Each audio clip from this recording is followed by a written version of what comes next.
Good evening once again sa inyong lahat na tumutunghay sa ating mini-series ng Dinner with Jesus.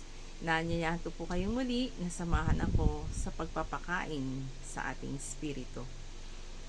Ang tao ay mahirap sa kanila ang magpakumbaba, lalo na kung sila ay marunong, may mataas na pinag-aralan, may mataas na pwesto sa lipunan, mayaman, o kaya siyang nangunguna sa mga kalipunan ng mga tao sa pamayanan.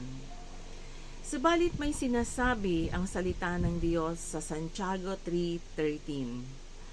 Sabi, sino sa inyo ang marunong at nakauunawa? Ipakita ninyo ito sa pamamagitan ng wastong pamumuhay na bunga ng kapakumbabaan at karunungan. Ang tunay na marunong at nakauunawa ay ang mga taong nagagawang magpakumbaba sa kabila ng sila ay nakatataas ang antas ng buhay. Ang tunay na pamantayan ng karunungan ay ang pagtupad sa kalooban ng Diyos at ang kanyang salita. Isinasabuhay ito at nakikita ang bunga nito sa paraan ng kanyang pamumuhay.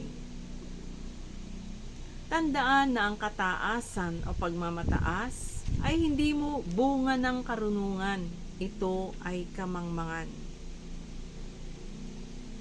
No? Laging nagpapakumbaba. Ito ang gusto ng Diyos para sa atin. Ang pagtanggap sa salita ng Diyos ay paraan ng pagpapakumbaba. Ipinakikita lamang natin na ang Diyos ang may tunay na karunungan at tayo ay dapat sumunod.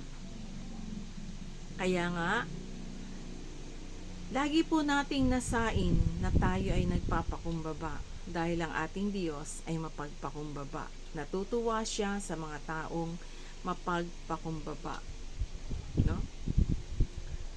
So, laging nasain ang makisalo sa ating Dinner with Jesus. Ito po ay tuwing alas 6 ng hapon, Lunes, Miyerkules at Biyernes.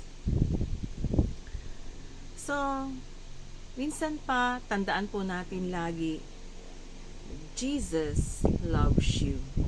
God bless us all. Good evening once again.